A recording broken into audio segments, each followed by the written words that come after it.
That's right. Thank me. I am your host, Keg. As always, that's our partner in crime, Coop.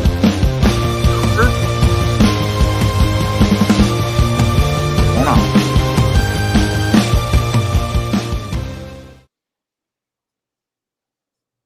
Are we gonna have to play that the whole show in order to, one, get a smile out of you, and two, keep that energy up? Because, man, when I signed in, you were sleeping. Coop, I'm struggling right now, bro. I'm struggling. Launching this website in the middle of NFL prep is kicking my ass right now. Trying to prep for the year with all this is rough. You should just be prepping for week 1. I am, but in order to do that, I have to go through all the teams. Oh, yeah, you do. And that on top of this website launch, on top of you and I having to make money for ourselves and people, is a lot. It's a lot. Like, I'm struggling. I'm struggling. It'll get better once the season starts, I think. Oh, yeah. But I'm struggling right now. You know, the other battle too is getting all this fucking electronic shit hooked up. Myers got me spending thousands. I have not even opened up the MacBook Pro. The monitor. You moved it because it's not where it was. Yeah, I moved it. Yeah, I moved it. The monitor, it came today. It's fucking gigantic. Yeah. I was fine with what I had. I don't know why I bought all this shit, but okay. Yeah. Well, I've got 2 monitors down. They all work. I can use my laptop to 2 monitors. I have to get an arm for the 3rd monitor and hook up the microphone. We'll be good to go. You still have to hook up the mic? Well, I got to put it on the arm. I have to tell people what you said to me. Coop says to me, bro, my mic is busted. I don't think it works. I'm like, what do you mean? He's like, when I hit it, it doesn't make any noise. Like mine don't even make like that type of noise. When he's like, when I speak, I don't hear myself. I was like, oh, fuck me. Oh, boy. I'm like, you're not going to hear anything, Coop. I'm like, it's not an amplifier at a concert. You're not going to hear anything. He's like, I'm not. I said no. And then he's like, oh, okay. Then maybe I'm okay. I was like, oh, boy. I've already spotted the mute button on it, though, so I know where it's at. There you go. Yeah. What's going on, buddy? So we come in off the week where we got our dick kicked in because Austin Dillon. Abby. Come on, Ab. Don't come at me with that, Ab. Don't come at me with that right from the door, bro. First of all, you didn't call your dad today. Did you get a message last night that said, Ab, I got a show at 9. Call me before 8. But she's doing what kids do now. Like, she just figured she'd come on here and that would be the same as talking to you. Yeah, it's not. Yeah. Okay. So yeah, Austin Dillon kicked our dick in. He took out 2 cars on the final turn to screw us and our subscribers last week. Absolutely rough, man. The penalty came down. Probably wasn't harsh enough, but crazy ending to last week. What were your thoughts? Yeah, I mean, you summed it up pretty well. There's not much more to say as far as what happened. I mean, I knew what was going to happen going into that overtime after the first lap when Logano was leading. And, Dillon didn't do the bump and run. He basically did the smash and run and on Logano. And that's what it was. So I don't think the penalty was harsh enough. I mean, how do you suspend a spotter for 3 races for what he said, but then the actions of the driver who created the issues gets no suspension. That's crazy. I mean, then he said on his podcast that the difference between 31st and 16th is $2 million. So in retrospect, you can say he's getting fined $2 million, but that money was never in his account. He's never had to pay that money out. Right. And I think I know it's crazy enough, but if they fine these motherfuckers $5 million, it would stop it right then, right there, right now. And that's the only thing that's going to happen. You keep fining them $50,000, $100,000, that's pocket change to these people.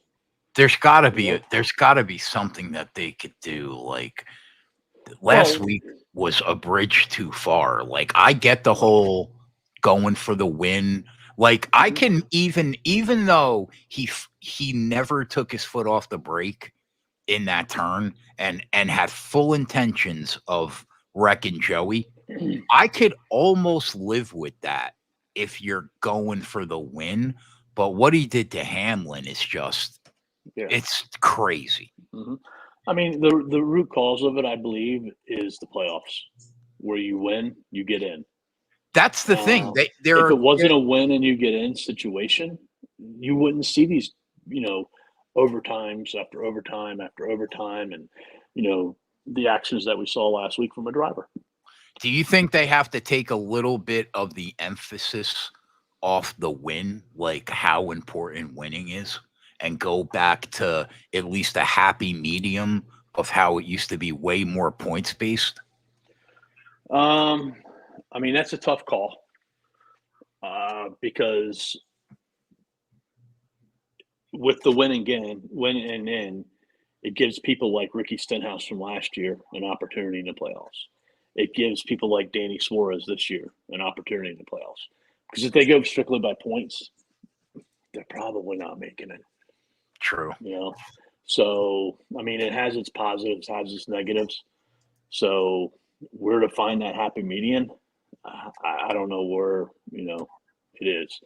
I don't know. Maybe, I don't know. They just got to sit down and really think about it because these overtimes is what's really hurting racing, to be honest with you, because that's when they just, play demolition derby. I thought that there was a shot that we might get paid out after they did that. There wasn't a shot at all. Yeah. Because, Elton Sawyer said that there wasn't a rule in the rule book that would allow them to take the win away from them. There was a rule in the rule book that allows it to become an encumbered win, and they can take, the playoff position away from them. Do you think did they say if they had any plans to make a rule where they take the win away? He said that they're going to look at ways that they can make a decision faster, which, could help possibly take a win away from a driver in that particular situation. So, but I don't know. It's just crazy. And then, and I think the worst thing about it is like Austin and Richard Childress, like they didn't give a fuck. Like they thought they did right. And Childress lied right to everybody's face. It was crazy. Right. Crazy. JW says winning in is the best for fans. It makes every race so important. Yeah, I get that. Like, I guess if you're not a sports bettor, I guess like it brings some excitement into the end of the races for people. But if you're a sports bettor, man, that volatility on the last lap is a fucking killer. I mean, we should have crushed. Oh yeah. So Dillon bumps Logano. Denny gets by. Denny wins. Does Logano go and try to beat the shit out of Dillon after the race? I don't know. What do you think? I think there's a better possibility that he would have, because he would have been a lot closer to Austin Dillon at the end of the race, like when they come down pit road and things of that nature. Whereas Austin was, on the racetrack celebrating, obviously, and away from him. The dude, bro, like how he had his family out there, like with the baby and the burning tire. I'm like, give me you're such a hack clown.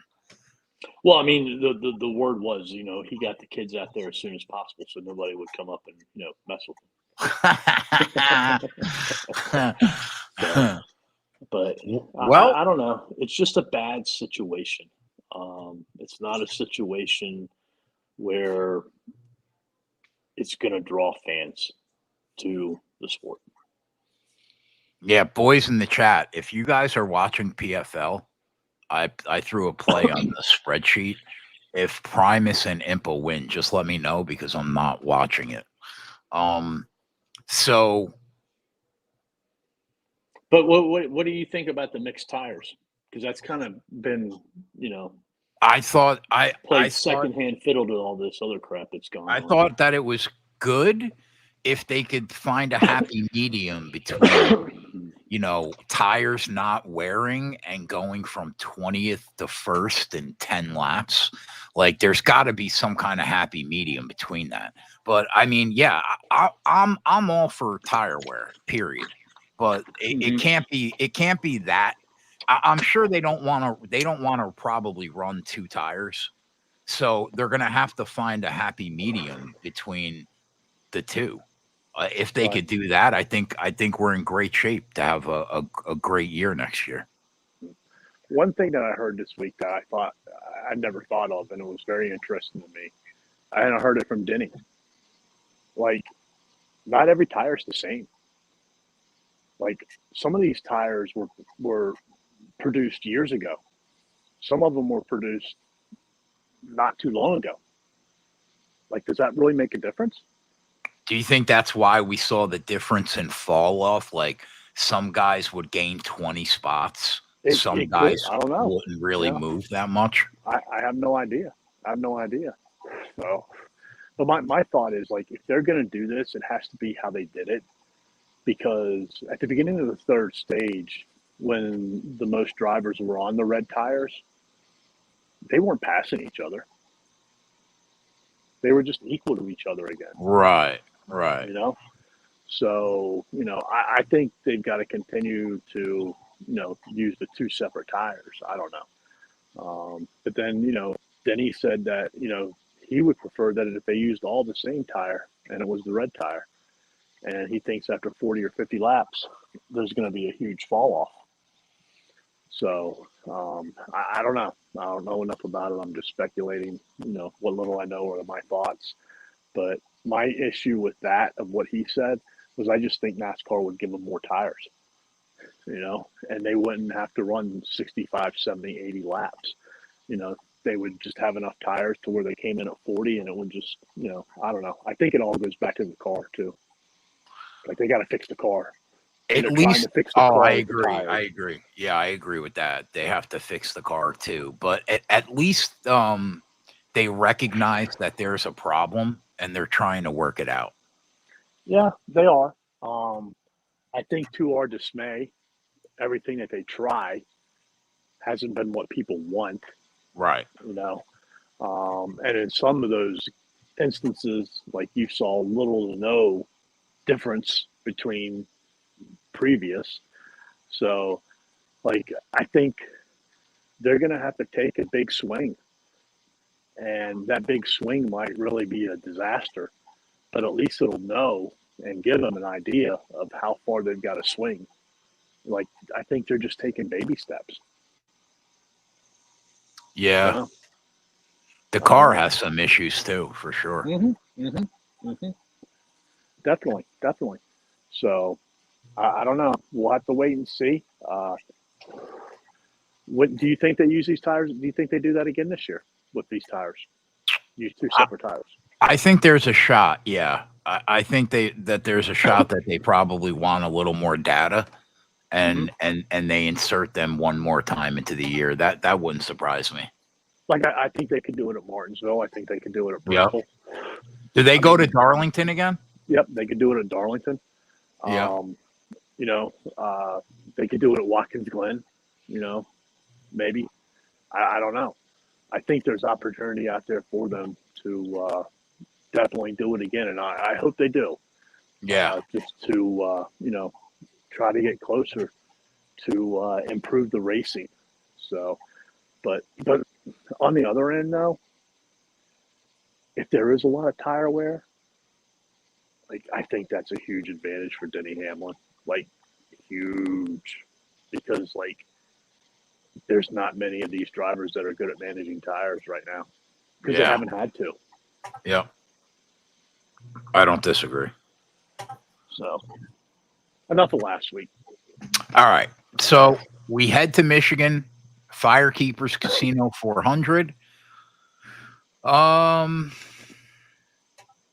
So track comp, right? Like, is there a true comp? Like, people used to say Kansas, but between the tire wear becoming prominent at Kansas and the fact that it's a multi-groove racetrack, it makes it very different than what Michigan is offering these days, which is zero tire wear.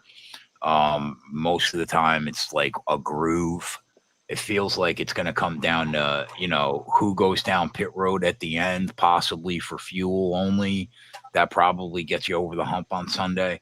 Would you agree with that? Like, do you think Kansas is a good comp, or do you think any other track comp is comparable? Just Michigan, because that's I mean you had Fontana, which was 2 miles, but it ate tires, you know, so much more than what Michigan does. So you know you can't use that. You have Indy and Pocono that are 2.5 miles, which is longer, but you know they're completely flat tracks. This isn't a flat track, and that leaves you to the 1.5 miles. You know, and on a lot of the 1.5 miles, they do. You know, I don't want to make it sound like they eat tires by any means, but you know the tire wear is more, you know, prevalent. So to me, this is all about speed and power. Yeah, and then what you said at the end, who makes the right, you know, pit stop call, whether it be 2 tires and fuel, whether it be no tires and just fuel, who knows? Yep, that's kind of where I'm at too. Exactly. So that's good. We haven't even talked about it this week. The other thing that I hate about this is they're not going to be running at full throttle because, you know, they want to save gas. See, that sucks, dude.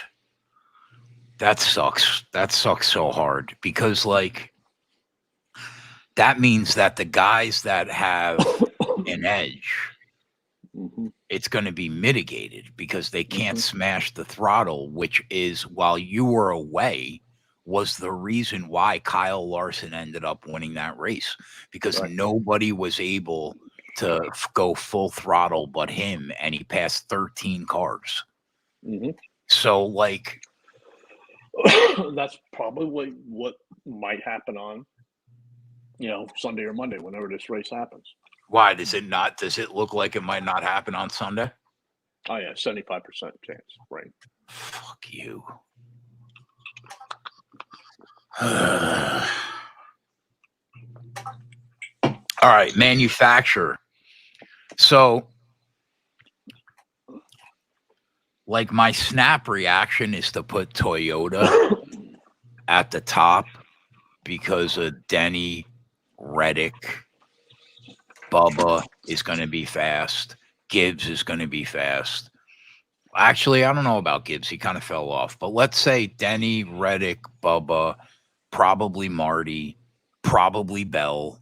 Like, I think that there are other manufacturers that could win the race on Sunday, but I would still put Toyota number 1. The problem is, like, number 2, it's becoming, like, increasingly closer on these 1.5 mile tracks. Like, Ford is showing up lately. like RFK, you can always count on them to show up on a mile and a half. I think you could probably count on Blaney to show up. And then like Kyle Larson, even though like I would probably put Chevy third, I would put him above every Ford. So like I guess I would rank it Toyota, Ford, Chevy, but where are you at? I mean, I think from a depth perspective, Toyota has the most cars that could win. So I think you've got to put them up top. But I really haven't paid much attention to it. Really don't care much about it because the numbers on it. I can't bet a 130 or a 200. No, I know that, but I'm just asking like your not the bet, just your Right. thought process of how you would rank the manufacturers. Yeah, I mean, I would put Toyota up first just because of the depth of the number of cars I think can win. They got 6 cars that could win. I think Ford only has 2 cars that can win. RFK. Yeah, I think Chevy has 3, possibly 4, maybe 5. But like I assume that's assuming that fucking Hendrick wakes up from their vacation. Well, I mean, Kyle Larson's going to be really good. Well, him aside, yeah, I'm with know, you there. I think I rate him with Kenny, like right with Byron. Byron is one of the questions. I think Bowman will be good. He's always good on speed and power. I think Ross Chastain, even though he hasn't done well, this has been some of his better races, especially here. And then, RCR fired a bunch of people, made a lot of changes. And, Austin Dillon came out of nowhere last week. And he had a really good car. You can't take that away from him. All right? He did. What if it's Kyle Busch this week? Coop, you think they could turn it around in 1 week? Well, maybe they did something to Austin first before they did it to Kyle or something. I don't know. But Kyle has been pretty consistent on the mile and a half this year. He has. And not finishing position, but the car's been good. Well, he has a couple top 10s, but yeah. But if you look at last year, he was really good on the mile and a half. So I don't know. I mean, if Austin Dillon can turn it, out of nowhere, why can't Kyle Busch?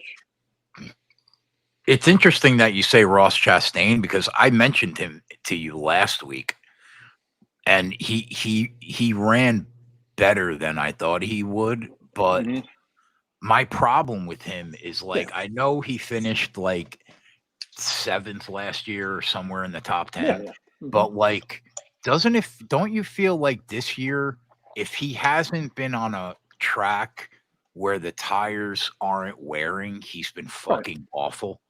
Yeah. I mean, he hasn't been good by any means. Especially compared to the last 2 years. But, I think he would be the 4th or 5th Chevy. What do you think about Suarez? He finished 6th here last year. I don't know. I mean, and he was in Ross Chastain didn't finish in the top 10 in stage 1 or 2 in that race. So I assume it was a strategy call. Suarez was in the top 10 in stage 1 and stage 2. Yeah. I mean, I like what I like about Danny is that he has the win. He's in the playoffs. So he could be one of them drivers who on the last pit stop tries to pull a strategy out of his asshole and, it works. Yeah, I'll buy that. I mean, kudos to him and McDowell last week. They were the cars, that took the Reds first, and they made it work. Is this the race that we hit the 60 and 30 to 1 last year? Busher won, so I'm pretty sure we got a good number.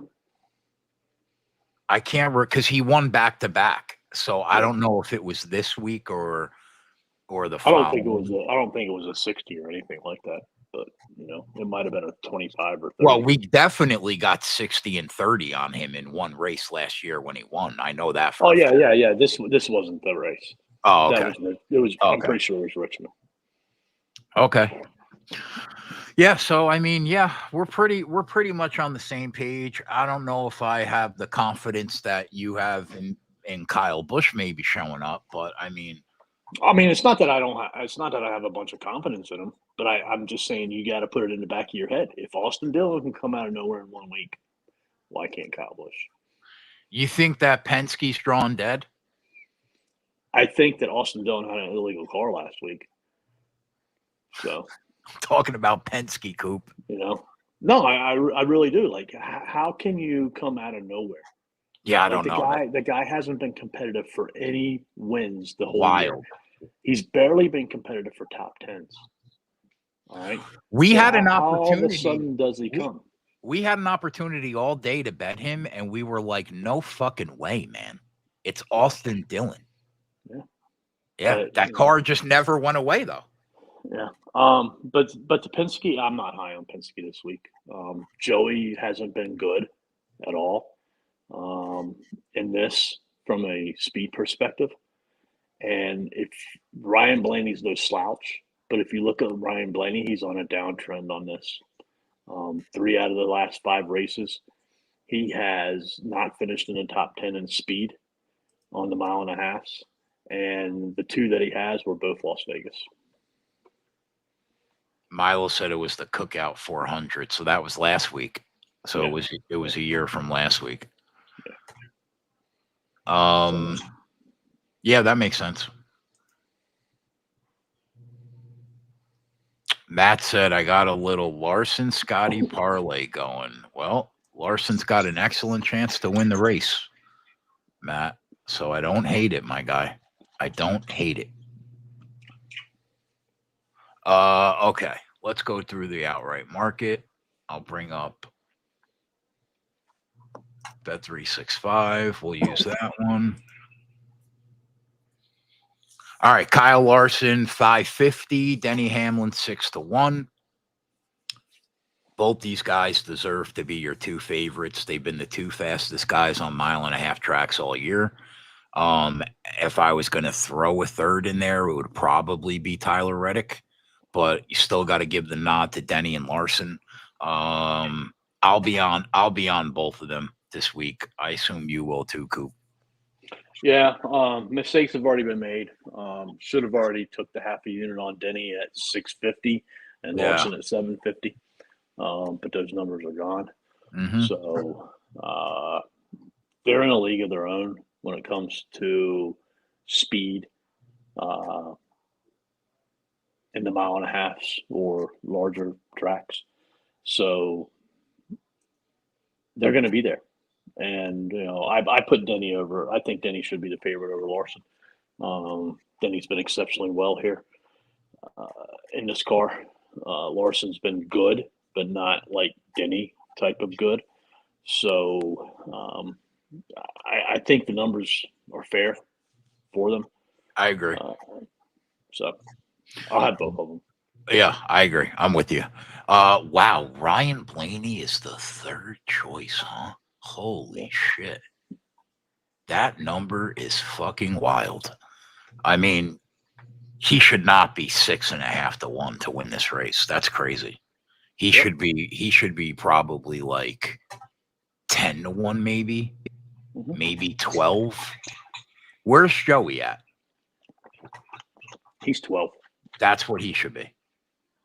Well, Joey should be worse because Joey hasn't been good at all. Yeah, but I mean, maybe 10. He shouldn't be 650. That's fucking crazy. Yeah. So I can't bet him at that number. Nope. He's a pass. Tyler Reddick, 7-1. He deserves to be 7-1. In this format, in this package, he's been probably the 3rd best car on the track all year. Although, like, Buescher and Keselowski are starting to make, their way towards being in that top 5 for sure. But yeah, I mean, Tyler Reddick, you have to take seriously. He's been really, really, really fast in this package. It like if he just happens to be the Toyota that's got it, and it's not Denny, then he could easily win this race. So I don't know like how I'm gonna bet this race yet. I haven't figured that out because I wanted to get done with MMA first, but I think it's hard to leave Tyler Reddick off your card if you're going to have a few outrights this week. So I'll probably be on him. Where are you at with Reddick? Yeah, I'll be on Reddick one way or the other. I don't know if it'll be a straight bet or if it'll be a 23xi bet.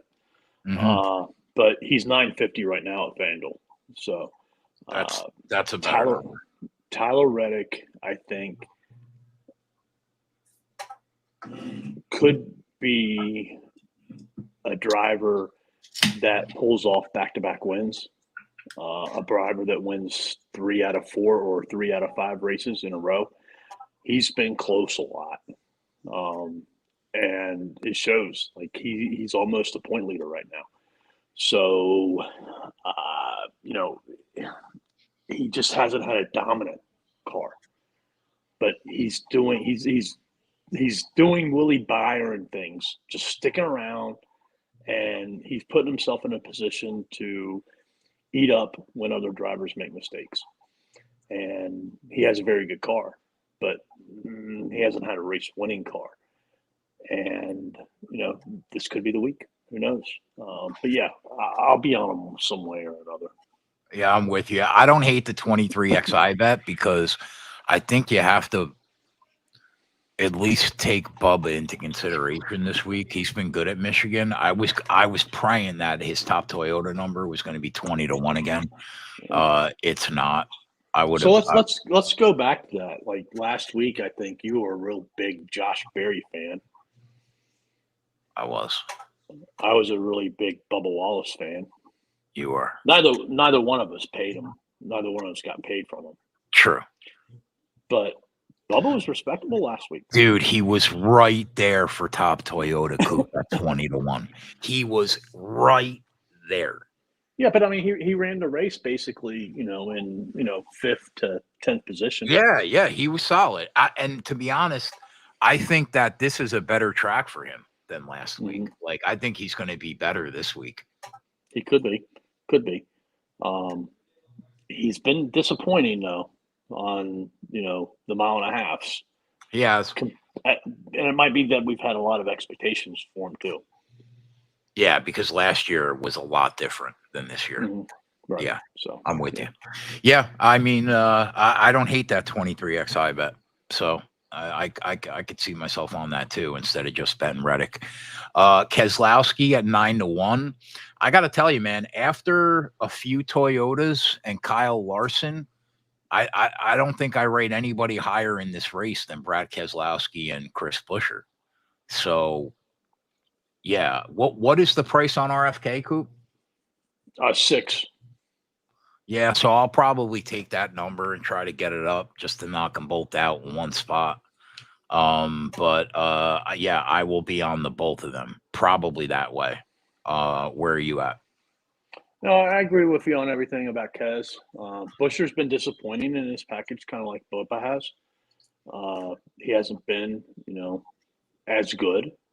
He's not been bad by any means, but he just hasn't been great. My one concern about Kez is like he's been good at Michigan a lot of times, but he's never won there. Never.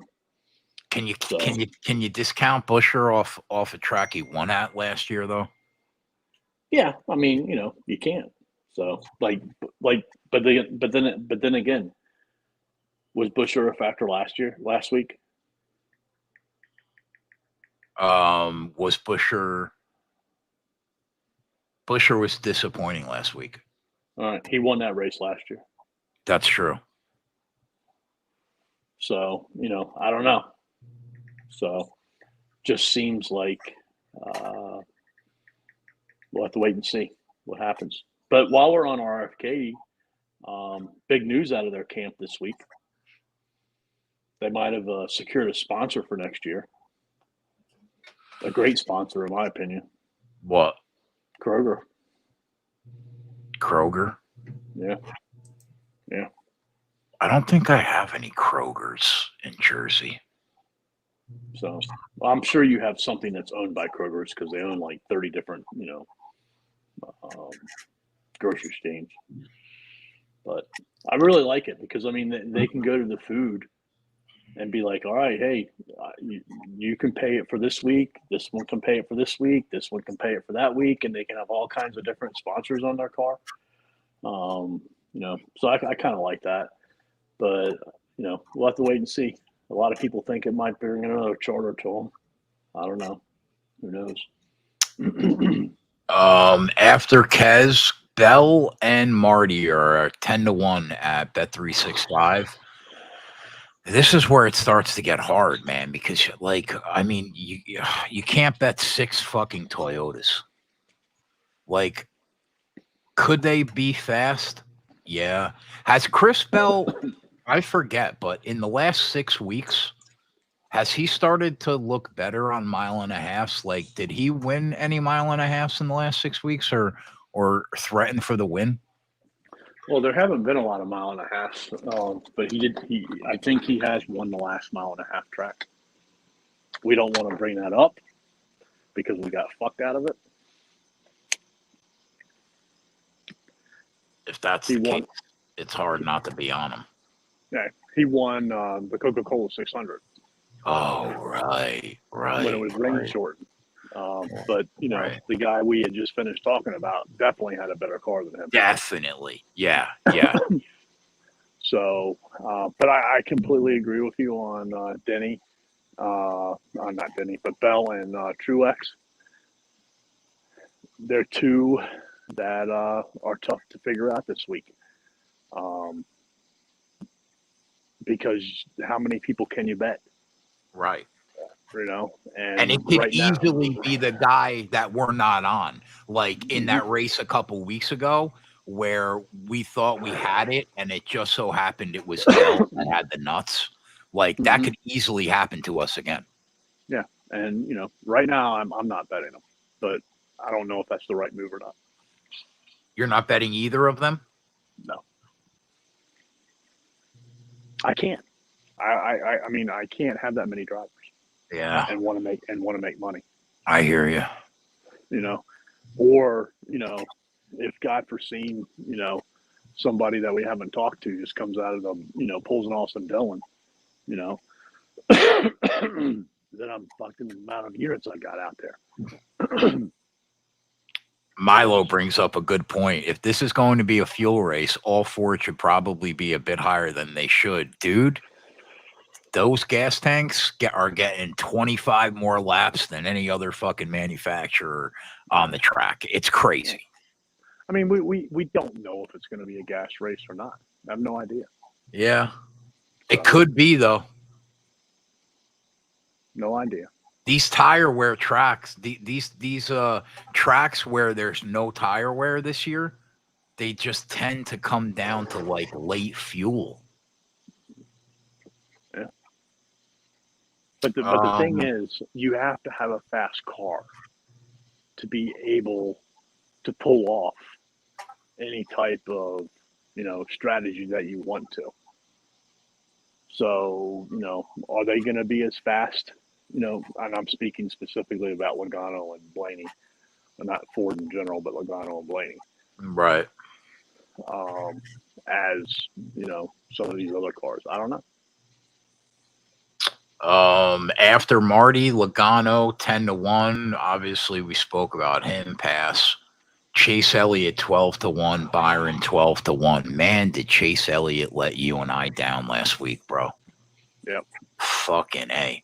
I wanted that top 5 so bad at plus 630. Yeah. I have no interest in Chase this week. Yeah, he hasn't been either. in this format. I'm with you. He's a pass for me. Byron, like you keep saying, like he's gonna wake up at a certain point in the year because that car tends to be too good. I guess it could be this week. Like technically, it could be. I can't bet him because like he was 19-1 last week at some points and 17-1 Like he's what, like 12 or 13 or 14? Yeah, I think we're at the point right now where we have to see it on the track before we pull the trigger. Well, depending upon the number. I mean, if he you know, like if he was 19 or 20 again, maybe, I don't know. So, but at 12 and 14, I agree that I need to see it on the track first. Busher, we spoke about Ty Gibbs, 16-1. Earlier in the year, ton of speed. Lately, not so much. Where are you at on Ty Gibbs? He'll have speed. I might bet him to win the pole. He'll have speed. What about the race though? Like, are you considering betting him to win the race? I'm with you on the pole, and if you're going to do that, you might as well bet Bell or Reddick too. Right, but I don't know. Probably not on the race, because you know I can't control things that happen in a race, and he's made some, you know, or him or his team, it just hasn't been there for him in the race. You know, he's been fast in this format. I think he's number 3 behind Larson and or 4 behind Larson, Elliott, and no, Larson, Hamlin, and Reddick. Yeah. When it comes to speed, so I can't. I just can't. Too many mistakes. Now, if he was 24, 25, maybe. I don't hate the pole bet, but I think you gotta bet Reddick and you gotta bet Bell too. Yeah, I'm sure they're probably 350 or 450. Yeah, after Gibbs, Bubba 20-1. We spoke about him. You could probably get 25-1 out there at some shops, but probably 23xI bet. I agree with Coop, just like RFK. Chastain 28-1. I can't bet that dude to win the race. I can't.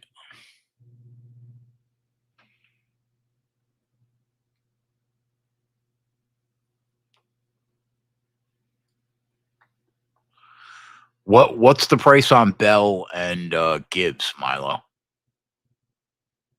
650 is better number than I thought.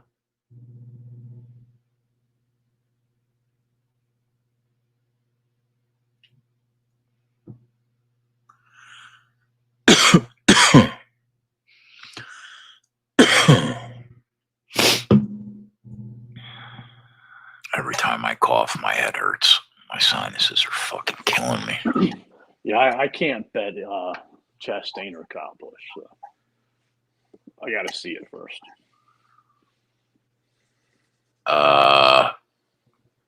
Bell 450, Reddick 7-1, Gibbs 11-1. Yeah, you could bet them all. My concern with that is, like, you know, you could very easily get beat by Denny and Kyle. True. You could. Like, how deep do you want to go? Is the question. That's fair. Alex Bowman 30-1. Any interest? I would bet him before Chastain and Kyle Busch, but I'm not going to bet any of them. Primus won by points. All right, so we got to get Impa home. After that, I mean, Busch 40, Suarez 50, and then I don't think there's anybody worth talking about under that. Not for the win, but I do have a couple that I'll be mentioning later. All right. Other formats. All right, boys, we're out of here. So safe to say that we're going to be on Denny and Larson. Safe to say that we're going to be on RFK and 23XI. I don't know what we're going to do with the rest of the Toyotas. Got to figure that part out. I mean, the thing is, if we do Denny and we do Larson, and then we do the 2 team bets, we might be able to put one other driver. But then, like, you know, is it true X? Is it fail? Right. Right. I don't know. Yeah, it's a tough call for sure. All right, we're gonna get out of here. We're gonna go over to the premium show for subscribers and break down all the betting markets. Tomorrow we will be live for premium members at 2:30 p.m. What's a premium member? A member of the website. Okay. They're not What Patreon. website? What website? Oh shit. Yeah, God, I'm so bad at this. Yeah, so head over to nukethehouse.com, boys. We launched the website. Coop, myself, Holden, use the promo code Nuke25, gets you 25% off the first month. And yeah, that's it. Daily picks we offer, daily articles, the game plans, which are betting guides for you guys. We got a futures page, parlays page. Why don't you pull up that MMA game plan that you have a shot of real quick? Sure. When Coop and I have Thank you, Matt. I appreciate that. Website is dope. Thanks, Matt. When Coop and I have a moment to breathe, then we will probably get the Nuke U going and start the courses up on how to become a more profitable sports bettor. But at the moment we got other shit to do, but we will get there for you guys. Yeah, so let me pull up.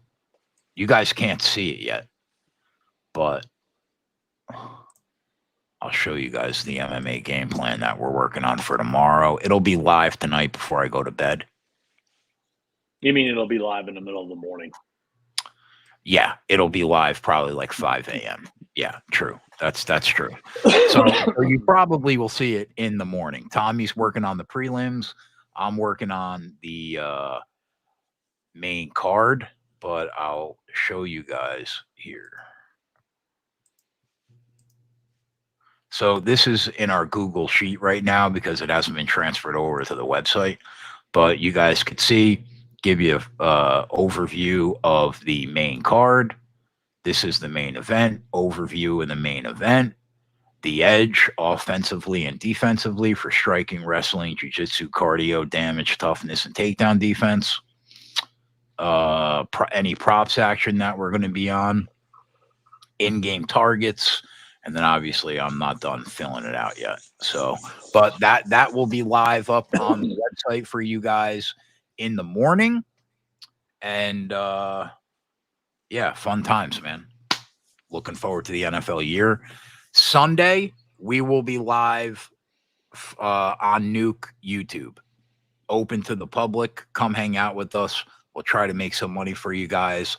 Tomorrow, we'll be live for subscribers all day and night from 2:30 till 1 o'clock in the morning. So let's have a fucking weekend. For Coop, I'm Keg. We're going to hop over to the premium show now. We're out. We'll see you guys later.